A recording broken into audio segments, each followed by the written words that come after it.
Hey everyone, and welcome to the Diving In podcast. My name is Max. I'm here with my co-host and very good friend Mario. What's up, y'all? How y'all doing?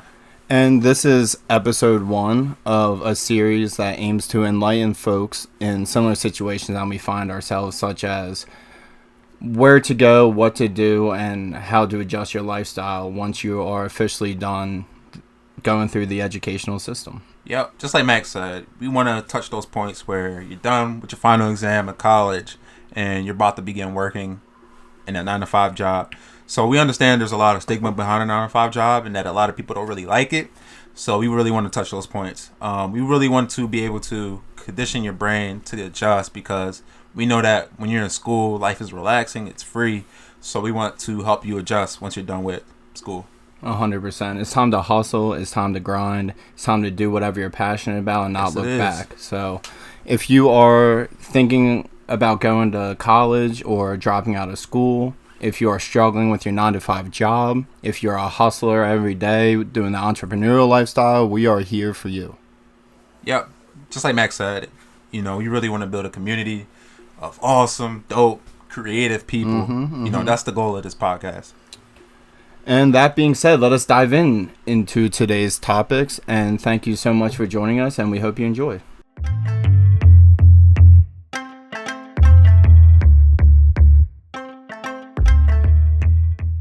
All right, now let's dive in here. So how we envision this in our head per episode is we would like to pick anywhere from 2 to 3 topics per episode, and they're going to range from tidbits, lessons we've learned, ways to market yourself, way to build your networking tree. We're going to have special guest interviews that are going to be able to enlighten us in all realms of business, music, production, engineering, etc. And that's what we're really excited about. As we grow our networking tree, we want to get that information out to all you and really build a community that we can all work together and collaborate. And that's the foundation of what we'd like to do with this podcast in the end. So that's how we plan to get the ball rolling with these episodes. So without further ado, let me and Mario explain to you a little bit about our educational experience, what we learned, what we came away with, where we went, etc. So I'll let my buddy Mario take it away first.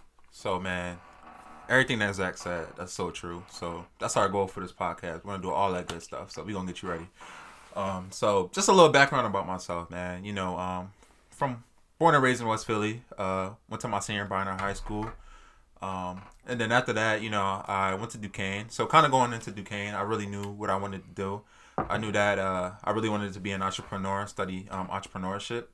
And as I went into Duquesne, as I went down the road there, I kind of got into international business and everything as well.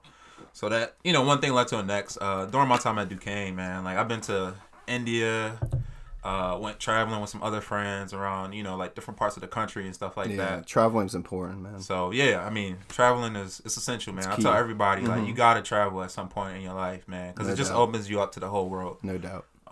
So yeah, kind of going back to my journey at Duquesne, it was definitely a fun ride. I met so many great people, like my man Max here.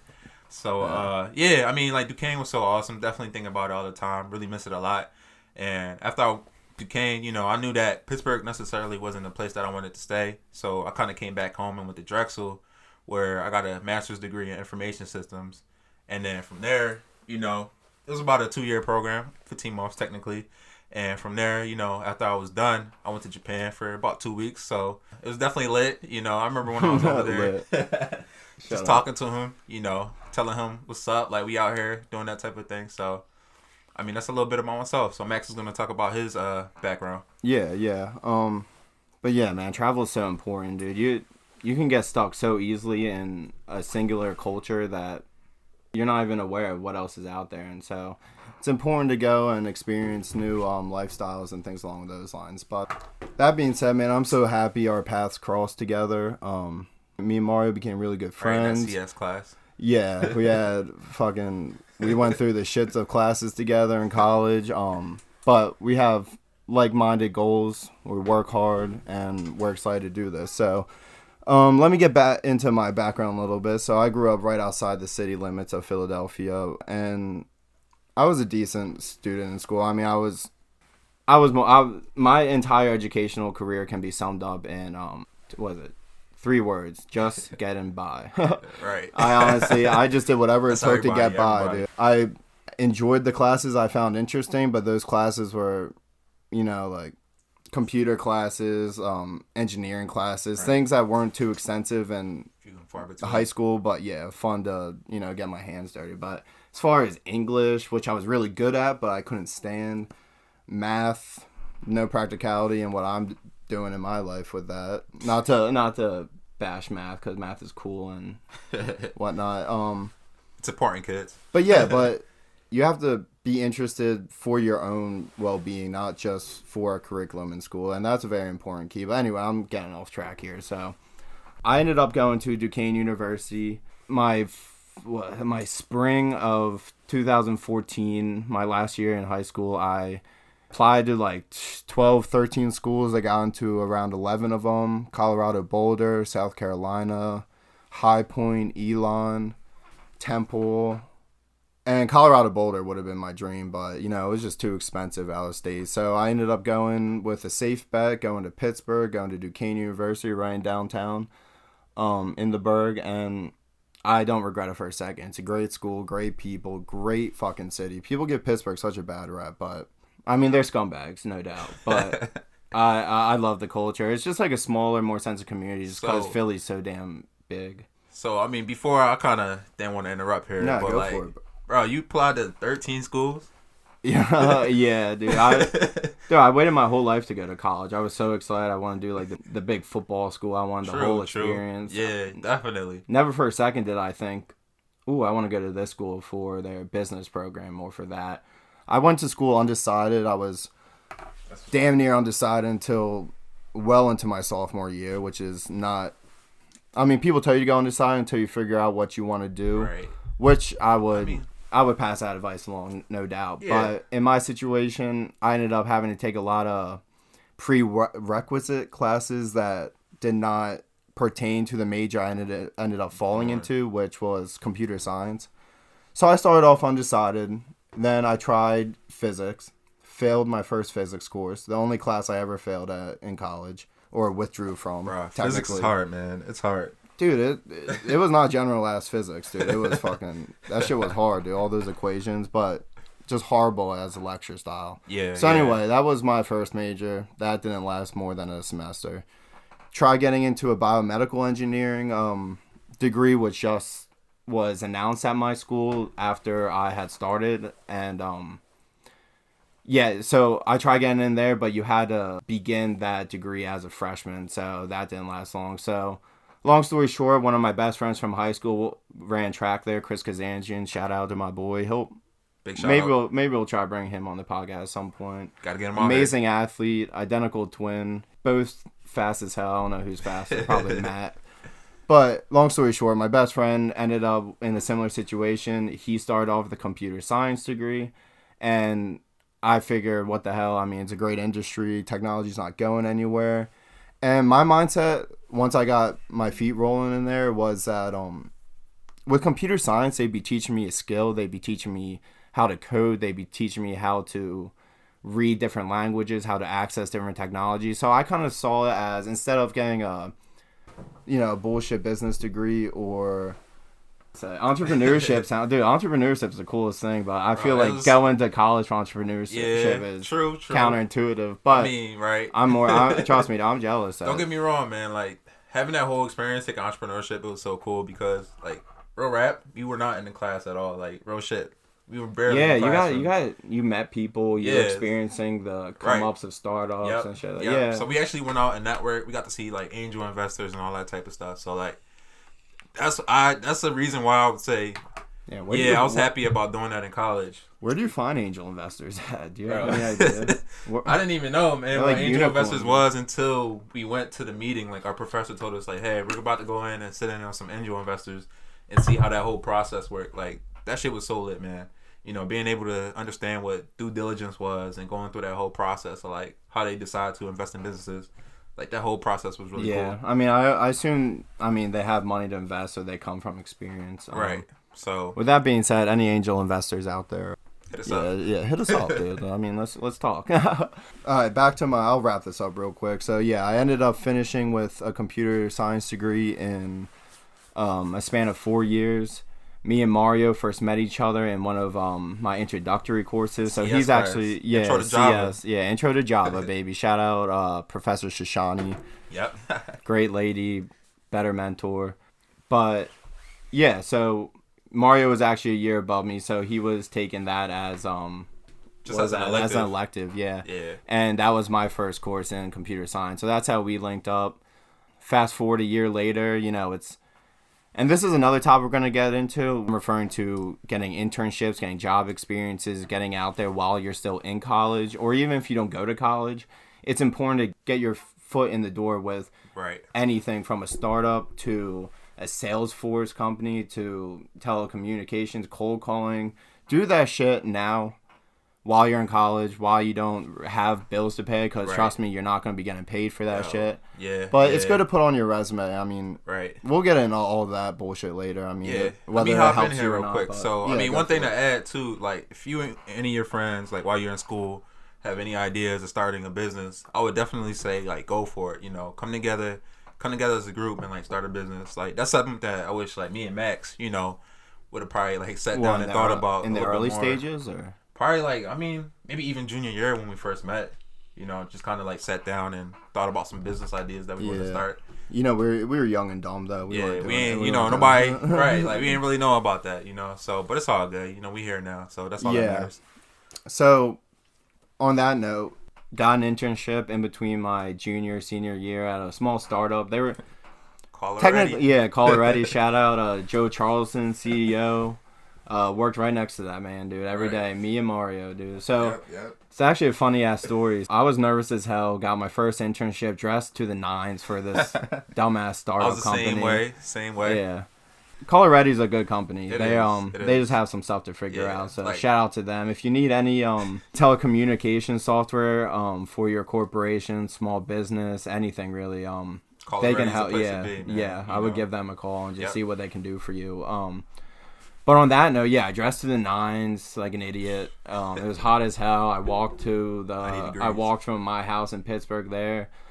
Got there early as hell. I think had to be there at 9. Got there at like 8. You were all the way on the south side. Yeah, I got there at like 8:55, which is dumb early for me because I'm like a 2 o'clock kind of wake up guy. Not good. Do not follow my lead. I'm working on my sleep schedule as we speak. But yeah, I walk in there. I have my coffee. I probably even brought donuts or something. I was all giddy.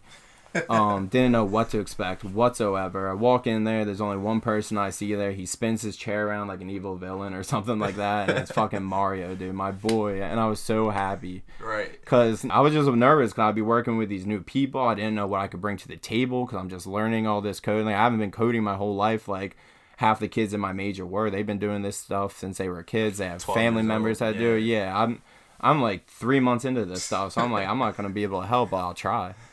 But yeah, Mario was there, made it easier. We got lunch every single day. Shout out China Walk. Yeah, you know what it is. China Walk. What was Vespucci? Vespucci's, ghetto ass pizza place. I don't think they're open anymore, but shout out to them. And yeah, I mean, that is where we really formed our relationship because we had a lot of time to goof around and really avoid the work we were supposed to be doing. But so we did good work for them. Mario did some. I did coding reviews. My job was kind of quality assurance testing. Right. But yeah, I would have to go through some of the code, manually test it, figure out what wasn't working the right way, write up a test script, and then shoot it to the lead software developer. And let me just paint a picture of this startup working environment. So we're in a co-working space in Uptown Pittsburgh.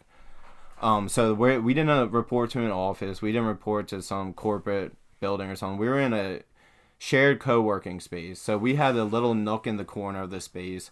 The CEO came in every day. He sat down with us. We had one HR lady who she ended up leaving like 2 weeks. she got either canned or fed up, but one day she just didn't show up. But anyway, so there's a CEO, an HR lady, and a lead developer. I worked closely with the lead developer. He was a cool guy, but even he was on his way out as we were leaving.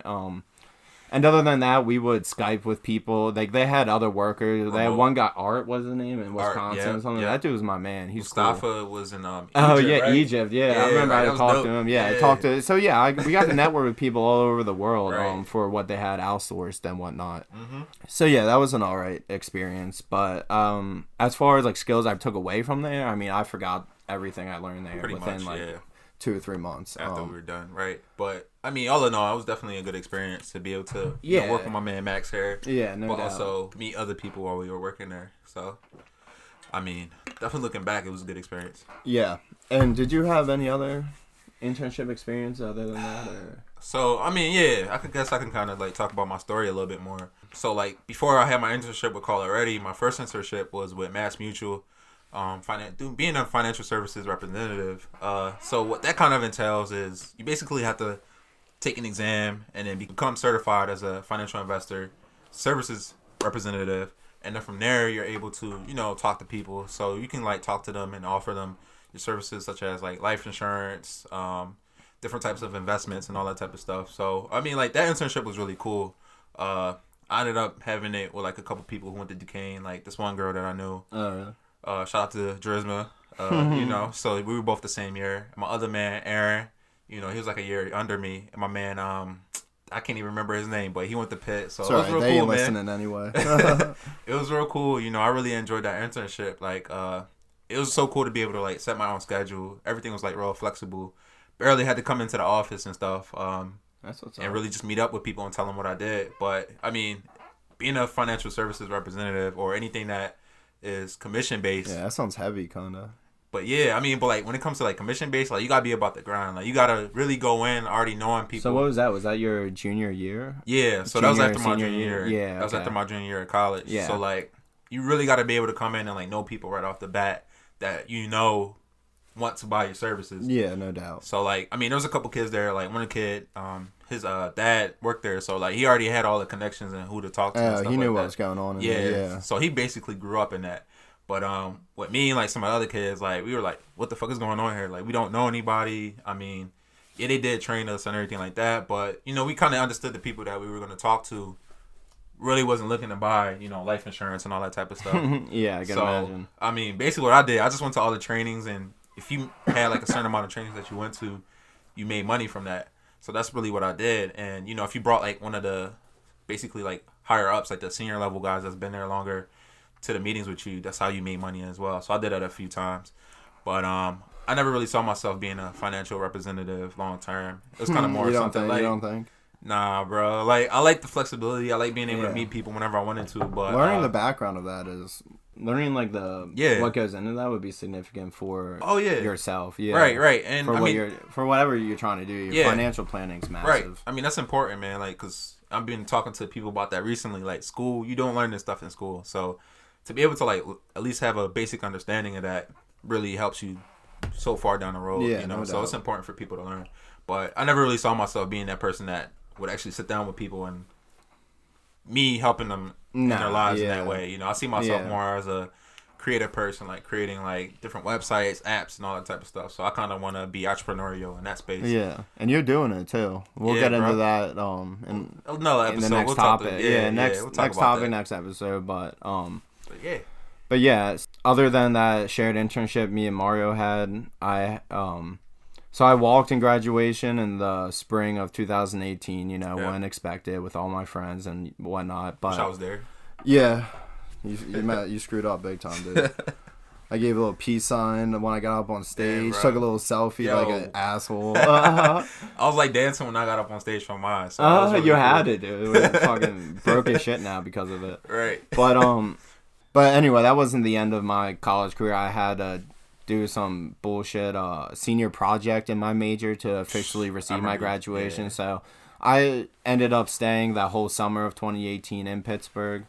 There I had a mentor reach out to me who was a kid who was a grade or two above me, Brady Shan, probably one of the hardest working and smartest people I know. Shout out to Brady. Mm-hmm. Shout out to Hera Global Tech, which is his biotech company that he started, and he came to the Duquesne Computer Science Lab looking for help and some collaboration because he partnered with a professor from Duquesne and with an affiliate out in India, and this product was designed to be worn by individuals in third world countries, and it would read what their company more or less was a patch that you would wear on your body. This is primarily for females traveling alone at night or don't have law enforcement around the corner like we do in America. So places kind of like India, certain regions in China, there are bad areas out there in this world. So anyway, this patch that you would wear would detect stress levels.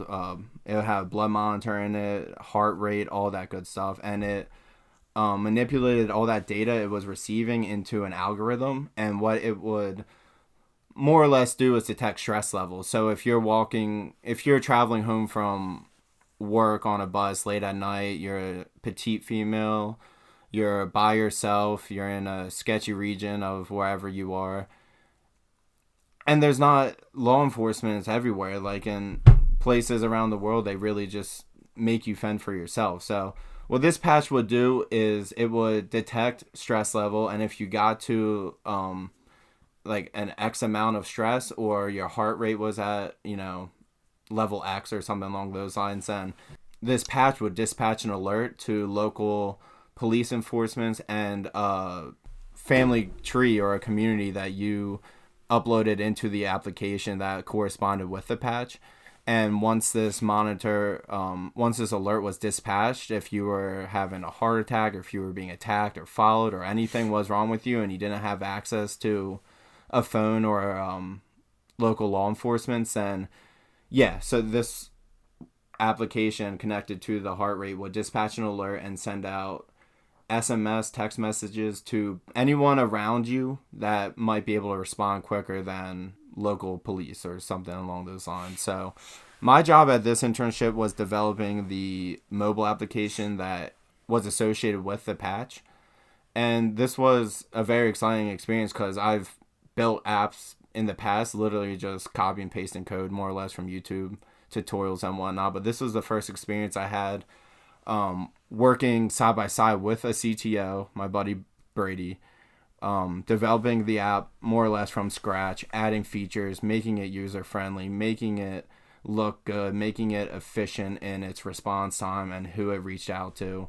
And we also incorporated a Google Maps feature that would send you the exact location that this patch would dispatch an alert from. So if anything were to go wrong and you didn't have access to a phone or to someone who could help you, then it might be too late, but it'll give you the clues on to where to find someone or where to help someone. So that was the basis behind what Hera Global Tech does.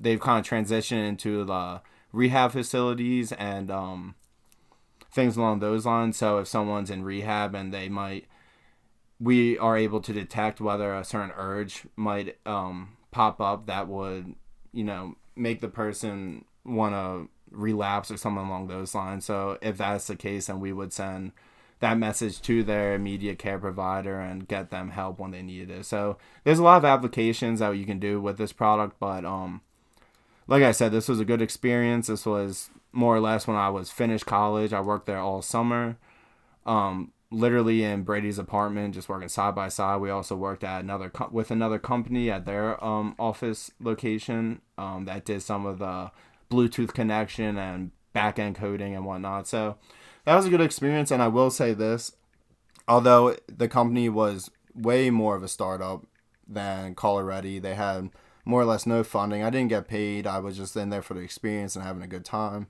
But it was a way better experience than any other internship or job I ever had, just because I learned for my self-interest things I needed to do and things I knew I could do, but I just didn't know how or why.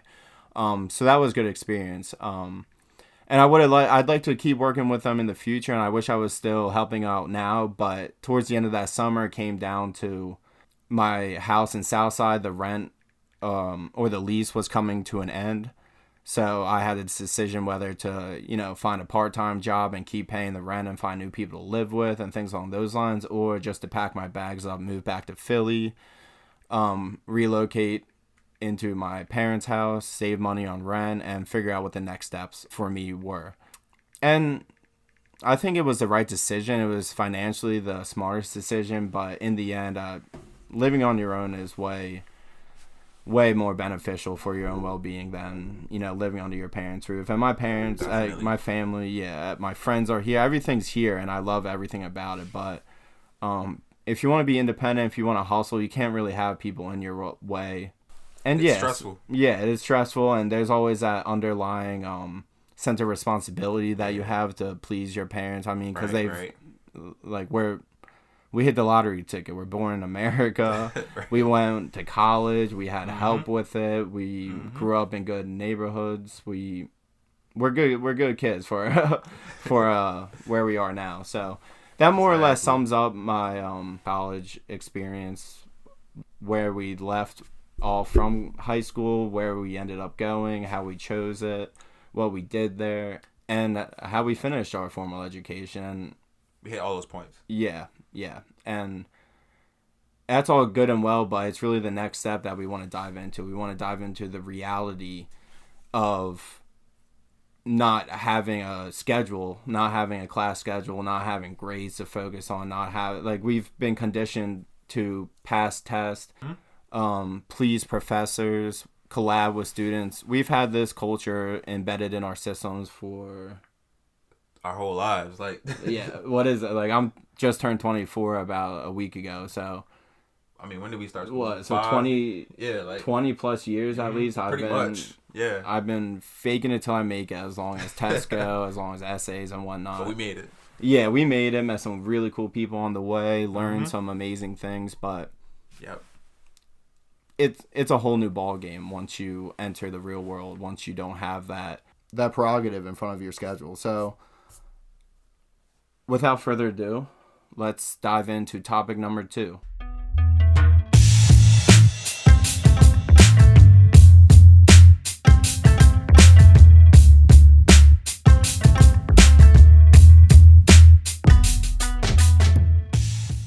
Alright, so for the second topic, we kind of going to talk about what to expect after you graduate from, whether you graduated from high school, college, master's, whatever. We're going to kind of dive into those topics. It's significant. So, I mean, I could kind of start off my experiences, so kind of what I said, alluded to a little bit earlier. When I was done at Duquesne, I kind of already had it in my mind while I was at Duquesne that I was going to go get a master's degree in information systems. That was kind of like my dream of what I wanted to do. So, kind of going into my senior year, started applying and taking the GRE. Bro, I mean, when it comes to me, GRE, what's that? I don't even know what it stands for. But I mean, just like any SAT, any other standardized test, it's something that you have to take to get to the next level of schooling. So I kind of had to take it. I mean, I didn't have the grades while I was at Duquesne. Was this in between? Yeah. So undergrad and master? Yep. Okay. So what's it called? GRE. So there's kind of 2 different exams depending on what field you're going into. So were they lengthy or? Yeah, it's just like the SAT, really. I mean, if you're kind of going more into a master's of science program, you're going to take the GRE. If you're going more into a business role, business administration, anything like a MBA program, you're going to take the GMAT, which is the business version of the GRE, basically. For those of you out there like myself, the GRE stands for the Graduate Record Examination. It's a computer administration test used by many graduate programs to assess potential applicants. Yep. Sounds like fun, dude. Nah, it's not fun. Nah, it's not fun at all. I mean, I studied before I took the exam, and, even studying before, I even had a tutor. My dad was blessed to meet somebody that helped me with that. And going in, I still didn't know what I was doing with that. Most people out there, we're not good exam takers. I hate taking exams, so going into it, I struggled. I remember the first time I took it, halfway through, I wanted to just walk out the room. Literally, I wanted to, I got to the point, I'm just all right, I really don't even care pencils down and whatnot. Yeah, I just wanted to walk out the room. So, I mean, I had to take that. How long is it? It's 4 hours long. 4 hours. So Jesus I think Christ. you can get like 2 breaks. You could take 2 breaks. Pretzels and water? Basically, yeah. In between. Yeah, I know. But the breaks are timed. So, like, if you take longer than a allotted time, so let's say it's 15 minutes, you got only 15 minutes. Like, if you waste your 15 minutes and you're not back yet, the clock that you have to take the exam is still running while you're on that break. So, you got to make sure you get back in time. But, yeah, I mean, like, so I took that before I went to Drexel. And then after that, sent that out, started applying to schools. I actually got into some really good schools that I was looking into. I got into please share. Of course, Drexel. I got into the University of San Francisco University, which was really dope. Damn, dude. Definitely looking forward to going out there, but you know how expensive San Francisco is. So yeah, you know that was you're cool. not coming home if you're going to San Francisco. Nah, not at all. Yeah, you're living there. And then I got into University of Miami, and so it was really between Drexel and University of Miami. Like I really wanted to go to University of Miami.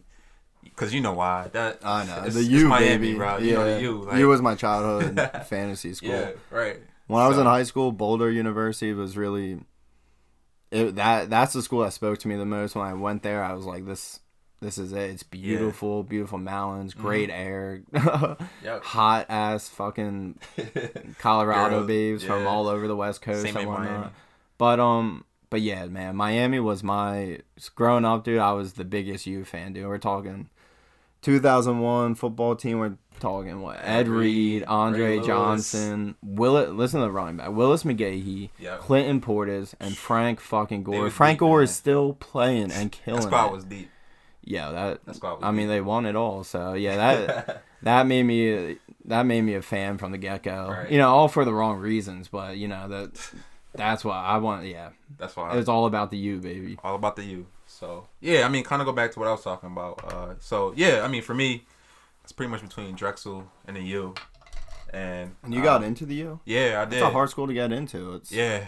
I know. Like I was pretty hyped when they it's more white collar. I got into it's more white collar than people think, and preppy. I didn't expect that at all. Oh yeah, I remember because I have family down there, and I visited in high school because I was actually thinking about applying for undergrad, and when I visited, they said, yeah, you have to have this on the SAT to get in, and then from there I was like, all right, nope, not going to get that. I'm not even going to try applying. Like it's cool, whatever. Like I said, I mean, I'm not really a exam taker. I don't really like taking exams, so. I mean, it is what it is. We got that in common, bro. Yeah, I mean, I got through. We all got through, so that's all that matters.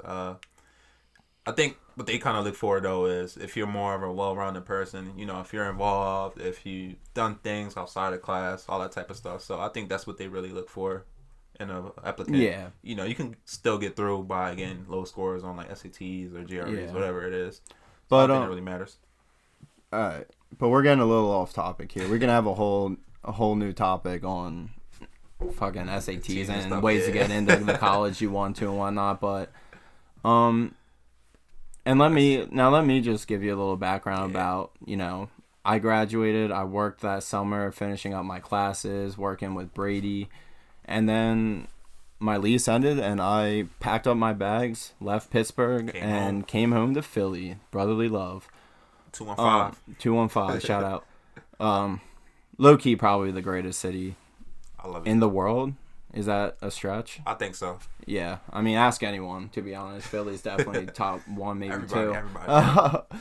But and again, I'm sorry for all of this history lessons on me and Mario, but this is our first episode, and we just want you guys to have this foundational episode to track back to see exactly what our goals are in this and where we came from and how we started and what we're doing now. Yeah. So I mean, let me just add a point here. Yeah. Like, I think from what we're saying, you guys can kind of learn so much about, especially if you're going through that process right now of being a freshman in college. Like everything that we talked about during our first topic and our second topic, you kind of see like, oh, like these guys did this. I mean, I might not do that. I might do something different. So, yeah, offering new perspectives. Right. So everything that we did that was wrong, you can kind of take it and do the right things that you want to do. Yeah, this podcast is by no means going to be perfect, but it's something that we both agree that we would be very fortunate to have before even entering college. So anyway, driving 5 hours back from Pittsburgh back home, set up my new life here. Yeah. And so this was my mindset post-graduation. didn't really put a lot of effort while I was in college thinking about what my next step was going to be. And that's my biggest regret. Because in college you have so much free time, you have so much things you can do, so many things to try, that I was really just in college for the experience, meeting new people, chasing chicks, listening to new music, learning how to play music, just enjoying life. Enjoying life, dude. That's honestly why I'd recommend going to college. I wouldn't go to college if I could do it again. I would not go for the educational purposes unless I knew what I wanted to do and I was going to school specifically for that.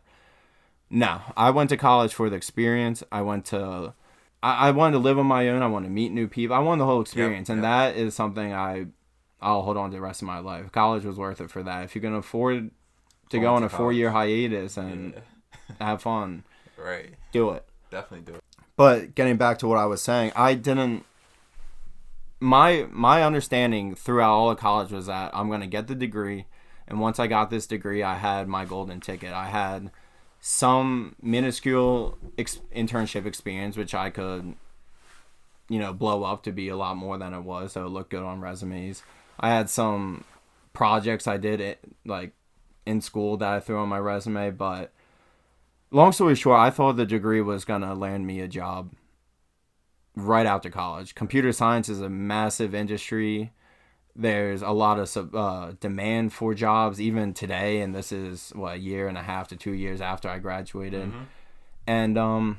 And I got home. I was excited to be done. I hated school. I wanted to get my hands dirty. I was eager. I'm still eager to this day. I'm super passionate about whatever I'm working on at the time. But yeah, man, the degree is by no means a fucking golden ticket, dude. It's not, Yeah, I'm gonna hop in here, man, because so many people talk about it and say that, you have a degree in computer science or you have a degree in information systems. Everyone, dude. Everyone says that. That's the most important field right now. You're definitely gonna get a job, all this other type of stuff, and it's just it doesn't work like that. When you apply to a job, most of these companies are saying that you gotta have 3, 4, or 5 years of experience, and it's just how can I have that much experience when I was in school for these years, So it just 100%. Just because you have that degree doesn't necessarily mean that you'll get the job that you want right after you're done. It just doesn't work like that. So back to that responsibility, that overhanging sense of responsibility that you have to make your parents proud of you, getting a degree, being you as yourself. Your parents are going to love you no matter what. And if not, you don't have your parents around, you have people around you that love you, everyone. Yep, of course. But so that's a chip on my shoulder I had when I came home. Full-time job was applying to jobs, expanding my network, meeting new people, updating my resume every goddamn day. Everyone and their mother thinks they have the perfect resume. So I was so gullible. I would just, someone's like, nah, dude, this is what you want. No, that's what you want. No, I paid $100 for this guy to make a professional resume for me. I was like, oh shit, I'm just going to copy that and not pay that. I don't even think that exists, a perfect resume. That doesn't exist. Yeah. Well, what they'll tell you and what you'll learn after college is you really have to cater your resume towards every single position that you're applying for. You need to look at the company. You have to look at what their culture is and what they're looking, what type of person they're looking to hire, and then you have to cater your resume to speak towards exactly what they're looking for. And then once they get that on their table and they call you in for an interview, then it's all up to you to just play that role, play the part, and give it your best shot. And you're not gonna get the job, even if you do give it your best shot. That's not for everyone. Most of my friends got jobs on their first or second tries, but as far as my experience goes, I had some unreal interviews post graduation. Right when I came home from Philly, came home around August of that summer. September, I've been in talks for 2 months with this software security company, I think Checkpoint. And I knew some people there, and it seemed like a great opportunity. And their training program would send you to Israel for 3 months, and I was went to Dallas, right? Yeah. So I'm getting all points. So anyway, they liked me. I had 2 phone interviews beforehand, and long story short, they ended up flying me all exclusive out to Dallas. They put me up in a hotel room. I was one of probably like 30 or 40 kids they brought in for this. It was like a summer camp. Like we all met up in the lobby the next morning and got on a bus and went to their office building location, and we just carried out interviews. And so I had 3 in-person interviews, and then we had to present some project. We had to sell them on some sort. And this was for a sales engineer role. So it's kind of like you're the technical expert on like a sales team, more or less. That's interesting. That was the most exciting interview experience I've had. Leaving Dallas in the airport on the way home, I wasn't like, you'll have interviews where like I killed it, I crushed that shit. You'll have interviews where like I fucking choked to death, I'm sweating my ass off, I was just speaking out my ass. Yeah. And then there's other internships where like, fuck it, you're a good kid, you did what you had to do, maybe they'll take a chance on you. And that's how I felt leaving the Dallas one. Fast forward a few weeks, followed up. You always got to follow up. I met a lot of cool people down there. I met people, representatives, managers in New York, in San Francisco, in Washington, Virginia, all over the map. Really nice people.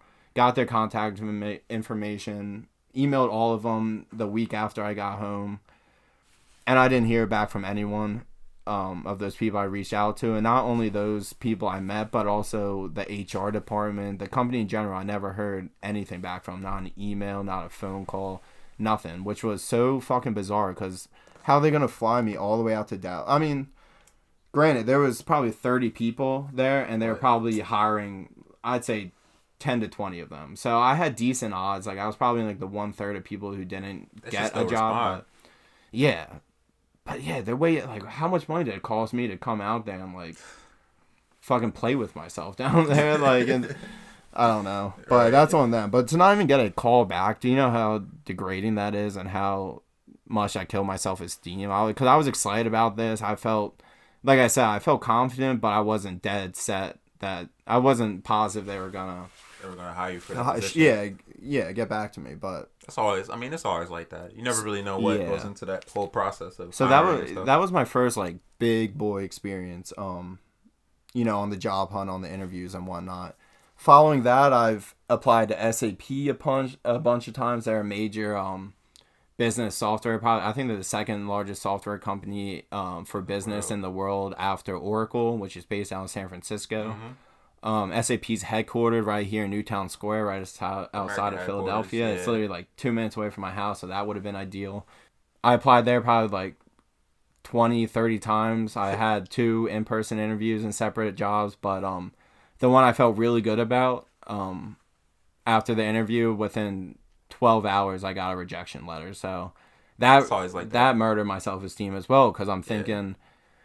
I did so much goddamn prep. Dude, I was such a dweeb. I'm into 3D printing and whatnot. So I printed these 2 guys I was going to be interviewing for. I don't know what the hell I was going for, but I 3D printed these dope-ass SAP keychains for them, and they were sick. I would upload pictures, or I'll let you guys see these at some point. But so you printed out these keychains and gave it to them? Dude, I printed out 2 SAP keychains, and I did my research on the people interviewing me, so I know one went to Penn, and the other one was Indian, and I knew I wasn't going to be able to relate to him at all. Right. So I printed him out a little Penn University logo and gave that to him too. Dude, these were sick prints. I worked hard on these. I didn't know you did that. I did do that, and it had to be like 10 hours, like, after I just got like a very basic automated rejection letter. I was like, well, yeah. So you can't do anything about that. Other than that, there's 2 other experiences I can recall. One, which was probably my most exciting experience, was Comcast. I was interviewing for a software developer in test position, whatever the fuck that is. Apparently it's a new term that Microsoft created like back in 2012 for, just testing software on a large scale. But I felt somewhat qualified for the job, even though I had no idea what it was. But the interview was so amazing. Comcast just built a brand new skyscraper in Philly, the second skyscraper, the new tallest building in Philly. Beautiful facilities, state of the art. I walked in there, suit and tie. I had my notebooks. I had everything. And I get up there. I meet the guy, the main manager. This was a 4-hour interview, by the way. It was like 30 minutes between 5 or 6 different people. 3 of them were Indian geniuses, but talked a million words per minute in broken English. One was a video chat, and she kept cutting in and out. I had no idea what she was saying. Anyway, the scene of this interview was amazing. I was all the way up on this development floor in the Comcast building. It felt like I was 100 floors up, all glass windows, walls around me, so I could see all of Philadelphia. It was beautiful. I'm like, I need to be coming here every day and working. That was my mindset in there. So why was that whole interview process like that? Why did they? Why was it so long? You mean? Yeah. Why did they have you going through? So I guess it was part of. So the first person I met was a manager of a team or a director of a team, and I was applying for a job on his team. So I guess his idea was the process of the whole thing was to talk to like members or representatives of each part of the team. So there was an engineer, there was quality assurance tester, there was other forms of testers, product managers. So there was different disciplines of people I was talking to, all for one team that I would be working for. So I think I did pretty good. I think I did the best I could to show how passionate and enthusiastic I was for the position. But as far as the technical aspect, technical aspect, credentials they were looking for, I don't think I spoke as clearly as they wanted me to. And I don't even think I could if I wanted to, because I don't know like what the role was. I didn't even know what they were really looking for. So I went in there and I did research. In the initial phone interviews, they told me the guy really liked me, and he said he never does this, but I'm going to tell you names to look up and certain topics to research and some videos to watch, because he was pulling for me. So I spent 3-4 full days just prepping, writing like 10 pages of notes on everything I could find about testing at scale, things along those lines. But it was just too much information to cram to speak confidently about it in person and fluently. So, but if it's an entry-level position and it's a large corporation like that, can't they have you come in and train? Like, I understand if it's a smaller company where they're kind of pressed and looking for somebody to start right away. Right, who's well experienced, who knows what they're doing coming in. But if it's a large corporation like that, and if it's an entry-level position, they should be able to have you come in and train you, especially if you know the basics. Yeah.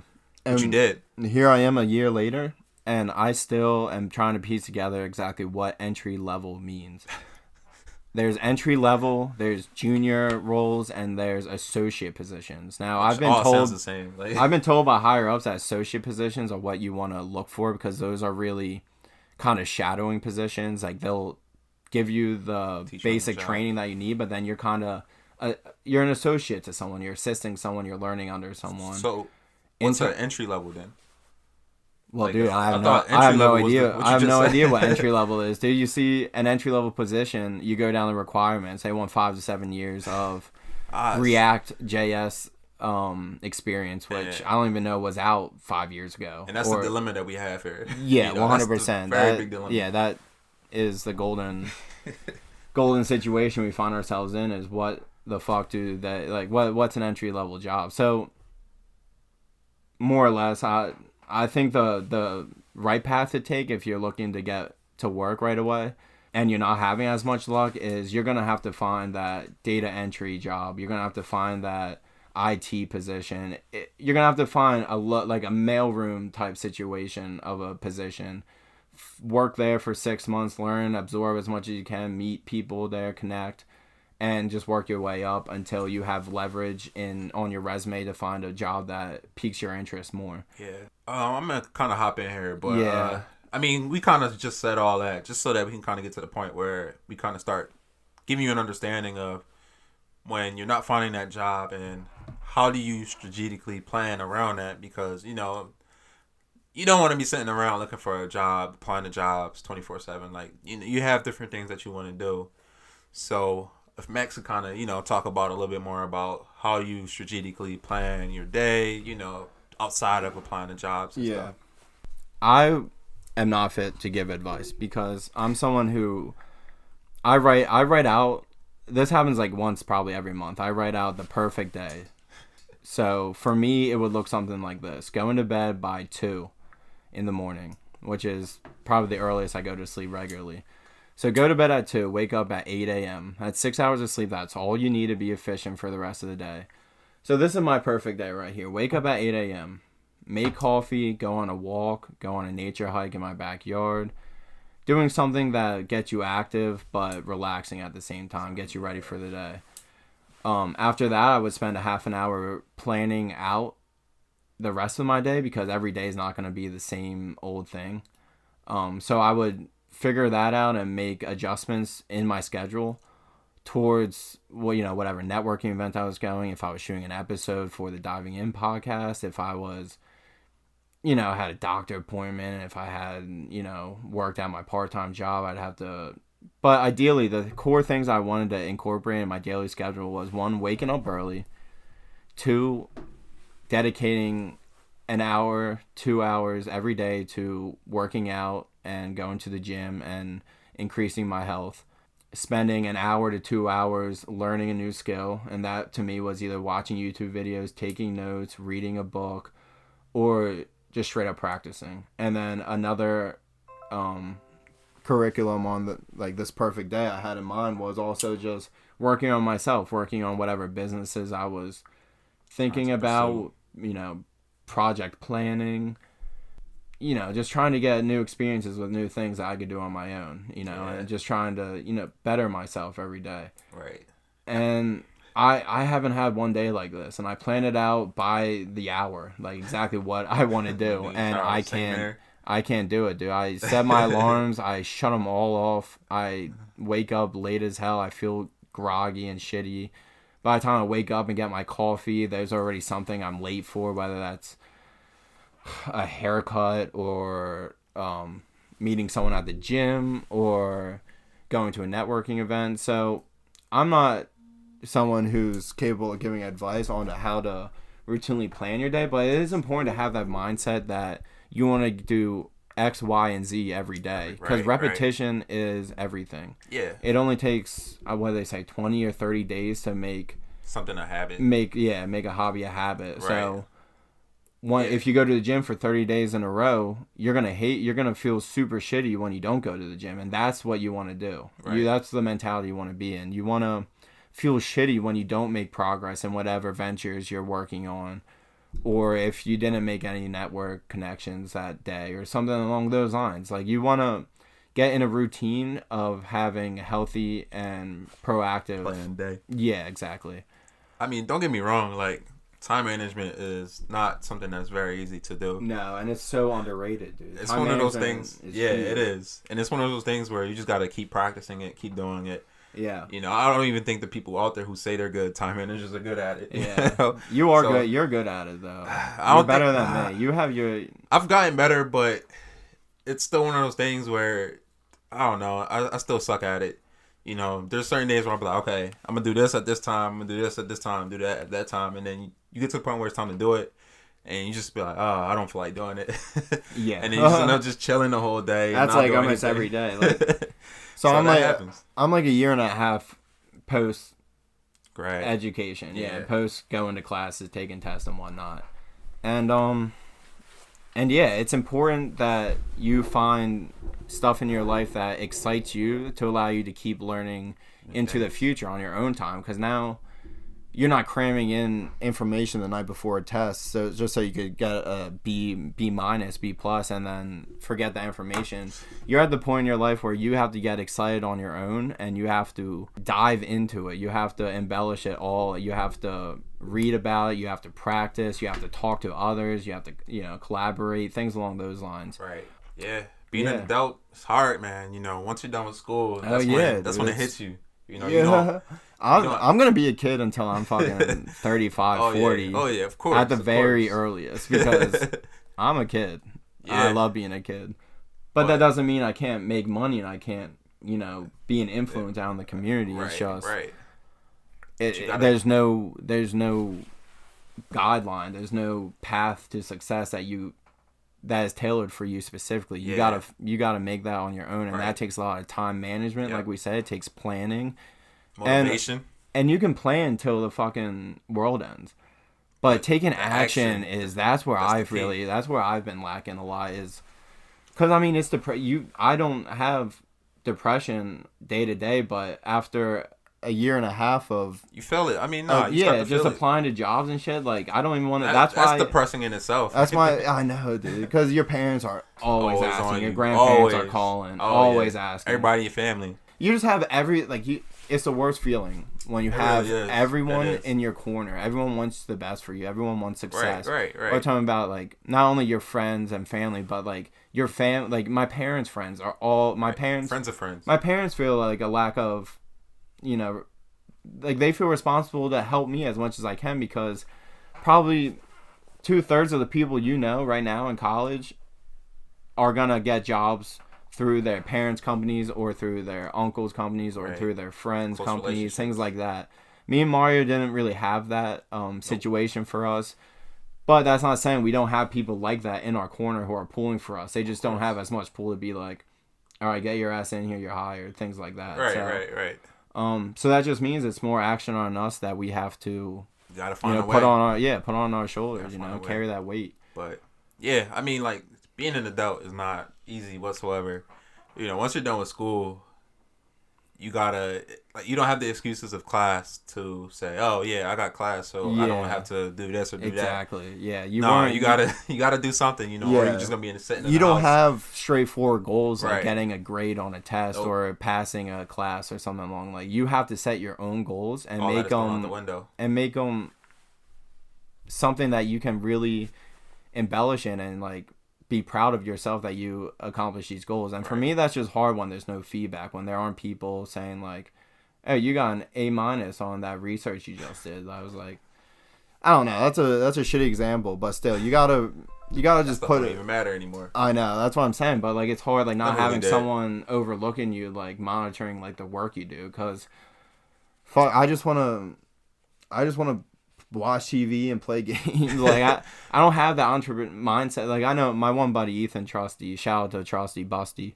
Ethan, he's shout out. Yeah, Mario knows him. He's a young entrepreneur in the area. He's gonna be doing big things. He'll be on the show, no doubt about it. Right. We'll get him on here. Drag him on here if we have to. But Ethan, he comes over to my house with my other friend Billy damn near every night. We hang out and we collab. We just bounce ideas off each other. We have a good time. But this kid cannot sit still and just watch TV, or he can't just sit down and play a game and enjoy himself. He's always doing something, and it bugs the hell out of me. He's always playing my guitars, learning new guitar. He's getting good as shit at it. He's playing with my photography setup. He's just always, if he doesn't have anything to do, he'll just bug us to the point where we get in a conversation with him about something he wants to talk about. I mean, he's a continuous learner, really. Yeah. And that mindset, although albeit annoying as hell if you're not in it, takes you far. That will take you far, and that's the mindset you want to be in. You always want to be doing something. You always want to be working towards something, even if it's as minor as playing "Bitch Don't Kill My Vibe" on the guitar, dude. That's things like that, dude. He just takes small steps in everything he does and works at it, and I just want him to shut the hell up so I go watch Family Guy with Billy or something like that. And that's not me all the time, but like when I'm home and I'm relaxed, especially if I got off a shift of working. I'm currently just a fucking busser at a restaurant. I started that midsummer just to get my parents off my back about getting some income. Yeah. And that's taken me far as well. I met, like, the people I work with are awesome. I've met some the people there are doing their own things, such as photography and private businesses and things like that. And it's a good income, and it gives me a sense of humbleness doing filling up people's water and clearing off their dishes. There's humble in the fact that I'm a glorified janitor, but making bread though. It is taking me far though. I saved up enough money in my first 2-3 weeks to buy my very first camera. I've always been into photography, but I never had the equipment myself. Mm-hmm. So I'm able to invest through my sweat and running around. I'm not gonna say tears, but running around all day, getting my hands dirty with gross wasabi and dish. I work at a Thai food restaurant. it humbles you because it allows you to actually work and sweat for money that you're gonna invest in yourself with, and that's what I've been doing lately.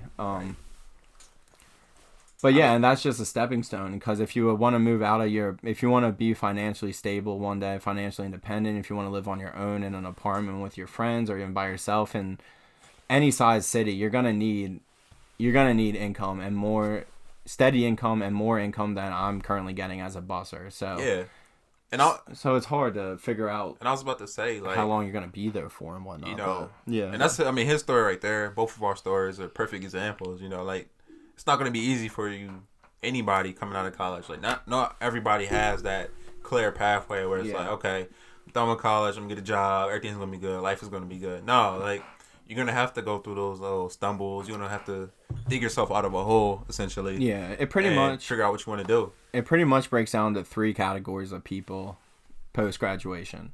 Yeah, comes to people who are nurses, lawyers, doctors, etc., that will continue their education for the next 6 years. A good amount of my friends are doing that right now. You're gonna be making bread. Not for me. Yeah, no, hell no, dude. I was done with school when I jumped off that stage at the end. But I should have been done with school when I left Duquesne, man.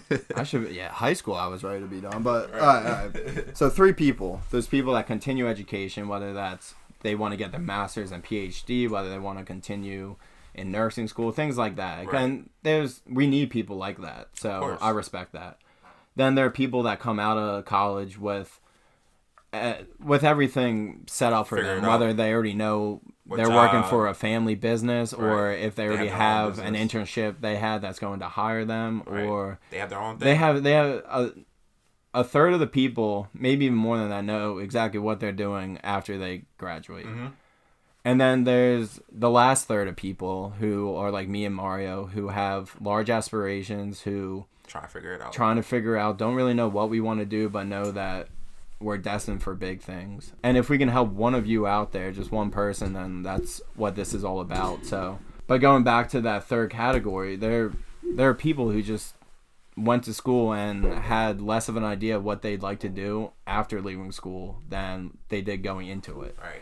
And that could be tricky, that could be scary, especially when you're young, you're eager, you want to work, you want to have a shitty job just so you get that experience. And it's not available to you, no matter how hard you try. So, I mean, I think one thing, though, that I've learned is that even if you don't really know what you want to do, I think that's kind of exciting at the same time, because you're kind of like open book. Yeah. It could be anything. You can go out and do anything, whether you want to do photography. And you have to have an open mind if you're going to take that route. Right. And having an open mind it's very important. It's so valuable. Yeah. It's a must-have if you want to be successful, because if we were all as open-minded about Bitcoin or blockchain or drop shipping or e-commerce, like right when it started, then we wouldn't even be making this podcast. We'd be making money. Like it was it wasn't even anyone's. If you're like 22 years old, just done with college, and you don't know what you want to do, the best thing I would say, and Max can agree with me on this, is just go out and travel. Just see the world. Go travel for a few months and just live life and do a whole bunch of different things and figure it out what you want to do. Even if you take a whole year off, you come back and you're 23 years old. I was going to say that it's not that big of a deal. It's easier to say than do, because it takes money. I mean, you can obviously travel on a budget, but if you want to be somewhere long enough to experience the culture and see the sights that you want to see, and really absorb what is going on in these other places around the world, then it takes money. Right. You can get a job while you're over there if you can. Some people have been able to. Well, that's what you did, dude. You were valeting cars for how long? Well, no, you can actually get a job in that country. No, I know what you're saying, but what I'm saying is, like, you. Yeah, I did have a job before I left. Yeah, so I saved some money. So the second part of the statement I'm trying to make is that you need money to travel, but at the same time, you are fucking young. If you don't know who Gary V is, Gary Vaynerchuk.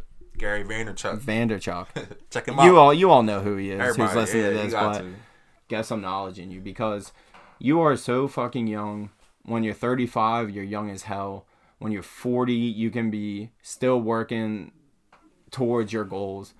Because I could be doing this data entry. I could be a software engineer when I'm 60 fucking 5 years old. If all else fails by the time I'm, let's say, 30 or 35, which is still very young, then I might start thinking about entering back into the job pool of jobs that pay me a reasonable anywhere from 50 to 120K a year, something that I could live on my own with, things like that. But as of right now, I spent a year being a full-time, interviewer, applicant. I'm not giving up. I'm still applying to jobs every day because I do crave that experience and meeting new people and traveling through a company, maybe even going back to get my master's through a company, things like that. Those are the ideal situations. But I'm just tired, man. After a year of doing that, I'm tired. Just rejection after rejection. Like, it's annoying after a while. Changing your resume every day, connecting with new people with shallow intentions. Like, it gets old, man. So what I'm trying to say is, you're young as hell, no matter who you are. Even if you are 50 and you want to make a new career move, do it, man. I mean, who's to say they're not going to come out with fucking healthcare technology that'll make you 150, So right. Yeah, I mean, travel, definitely. Experience, work on your own pursuits, create a business, experience what you want to try to do. And when you fail, you build off that. If you succeed the first time, great. That's fucking you did it. I don't know how you did it, but you did it. But long story short is, you're gonna fail in life more in doing what you really, really are passionate about than anything else in life. So and I just kind of want to add a little point here, like to what Max was saying about being young. I mean, I think so much in our society, people put a lot of pressure on you when you're young to have everything figured out. Yeah. And I mean, that's just not the truth. You could be 22 coming out of college, and even when, like, 8 years later, you're only 30 years old, and still be really young and still have time to figure everything out. So I just think that as a society, we just got to stop putting pressure on people to have everything figured out at such a young age, especially when, like, it's a good example. A lot of people will say, when you're in high school, you're asking to go to the bathroom, and then you expect somebody like 4 or 5 years after that to have everything figured out when you were just asking to go to the bathroom. Like, it just doesn't make any sense. So, and a lot of that's that responsibility of your parents. You just want to impress people. You want to show them that you can do it on your own, that you're capable, and you want to show people that you're doing well. But if you're serious about doing what you're doing, if you're serious about making in whatever way you want to make it, then you gotta only focus on yourself. Cut out the people in your life that aren't supporting you. Just way easier said than done, because all of my best friends are fucking idiots. But I love them to death. Like, I can't just cut them off cold turkey. But at the same time, you can limit when you hang out with them, and you can increase the time that you spend with people who are actually making you better. Right. Yeah. And there's nothing wrong with that. Nothing wrong with that at all. And me and Mario, we complement each other nicely. We have similar goals. Bounce ideas and all that type of stuff. And it's important to find someone in your life who's like similar like that, right? Not to say you can't do it on your own, but anyway, getting back to being the young thing. How old do you think 2 Chainz is? Do you know how old he is? Don't look at my computer. Just take a little guess. I'm gonna try to figure this out. I think he's probably say 35. No, I'll say like 33. 35 is not a bad guess. He is fucking 42 years old. 2 Chainz. What? That's crazy. He's been a big musician for more than like 10, maybe 15 years, and I love the hell out of him. But recently, he's been doing this little Vice YouTube video called "Most Expensivest Shit." Max put me onto that. Probably the greatest YouTube show ever created. I mean, but like, honestly, for him though, he didn't really come big until like, I'll say 2012. Like, I remember the first time I really heard him was on like Drake's song with No Lie. Yeah, 2012. dude. I feel like that's when he really kind of got big. So that's only 7 years ago. But what I'm saying is, like, he's continually working on himself. He's continually expanding to new online ventures, still putting out fire music. But when you watch him in interviews, he seems like a kid. Like, honestly, I thought he might be like 29, maybe 30. And he's just so goofy and so honest and so straightforward. So on the so much on the right path that you don't. Yeah, I don't know. You think he's one of those kids that came out young and just made all the right moves, kind of like Nipsey Hussle kind of type mentality. But nah, man, he probably started his come up at 30. Right. And 12 years later, now he has property, he has money, yeah. he has albums, he has a show, he has a book, he does it all. And at 42, if I could be where he is, anything close to like how happy he is at 50, I'd be that'd be a life well lived, Right. So it's never too young to start start your journey on what you're really passionate about, what you can see yourself doing in the near future. And at the same time, you got to keep an open mind, because once you make it big in one thing, that can only lead to other opportunities that you have to be open towards. Facts. As far as that could be investing into the stock market, like Ashton Kutcher did with his money. Like Will Smith is probably one of the biggest Instagram presence now. Mm-hmm. He transitioned from the movie screen into the social media thing, which has done wonders for him and his brand. Yeah. So things like that, you just gotta keep an open mind. Even if you find success, it's probably more important that you're open to new opportunities. Right. Once you gotta be able to adapt. Especially with everybody always says technology is changing rapidly, so you gotta be able to change along with it. You gotta be able to adapt. So that's the point of it. All right, so let's wrap this up. So I'm a year and a half now out of post-graduation. That's crazy, man. No more education. I know you're a little more fresh off the boat recently, after finishing grad school. Since March. Yeah, so you've been in the shit for a while. Yeah, kind of. I mean, but I would say since June, because I officially graduated in June, but I've been done with school since March. Yeah, but the highlight where I am right now, I've applied to a lot of jobs. I have amazing interviews. Well, cool location to interviews, but not really, hit out of the ballpark type interviews on my end. But still, I got to meet a lot of cool people, got to, see the ins and outs of some of these massive corporations that are right local to me. But I don't know, dude. There's more to life out there than, I know this is gonna sound cliche, but working for another person's agenda, No matter how high up you are at any corporation, you're always going to be working towards something that someone else has planned for you to do. Yeah, and there's nothing wrong with that, and you're going to make money doing that and gain experience, and if you can do it, do it.